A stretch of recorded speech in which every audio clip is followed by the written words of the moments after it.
Ikshana Sanskrit, iksana is a noun which means sight, care and superintendence but also refers to eye, sight, look, seeing, viewing, aspect, caring for, looking after, regarding. In the Mahabharata, Brahma is said to have become the Ikshana eye, in the form of this mobile and immobile universe, of all entities that took birth. In the phrase Vrishpekshana, Vairashba implies the Vedas and Ikshana, the eye. Kalidasa, in the phrase Madaragsana appearing in passage 2.72 of his Abhiganashakuntalam, has also used the word ikshana to mean the eye, which phrase Sankara explains as Madira wine as applied to the eye. Ikshana, eye is equivalent to beautiful. Madarakshane means the one whose eyes intoxicate like wine or is the wine-eyed. Ikshana is a technical term used in Vedanta to show how creation took place by the beholding of Para Brahman as an intelligent and a personal act of the Creator. It means revelation of the created.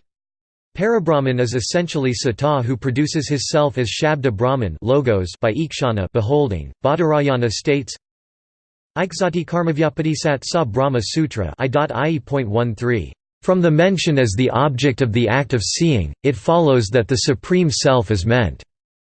Adi Shankara, in his commentary on this sutra, states that the object of Ikshana seeing is the Supreme Self, Brahman, and not Hiranyagarbha, the inferior Brahman.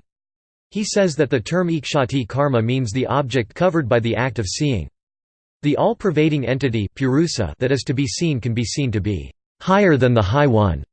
Meditated. Pipalada tells Satyakama, son of Sibi, that he by the Sama hymns is elevated to the Brahmaloka. He from this Javanghata, the macrocosmic soul, beholds the supreme being Etasmayivanath Paratparam Purasayam Purusumiksati Prashna Upanishad v.5. The statement Uho Nama v Tarkakta pra Vicharekshanatmaka. The terms Vitarka and Tarka are used interchangeably. Tarka occurs after speech, mind and prana have been restrained immediately before samadhi. Vitarka consists of advanced thought and observation. Ikshana. It is through discernment that one leaves the lower plane of savikalpa and gets uplifted. The Vedic concept of tapas and the Upanishadic concept of ikshana to the effect that consciousness and force are ultimately the same and every will has an aspect of force, helps Sri Aurobindo to conclude that the fact is only a partial reflection of the idea which has created it and that it is the idea which expresses itself in matter and takes to itself bodies, and formulate the theory of ideas as phasas. It was through Ekasitikshana Samyukta Prajna the supreme perfect knowledge was realized by Gautama Buddha, that converted Bodhisattva to Buddha. Ekasitikshana refers to prajna exercised in unison with one thought viewing when there is no separation between knower and the known, all are viewed in one thought and enlightenment is the outcome. References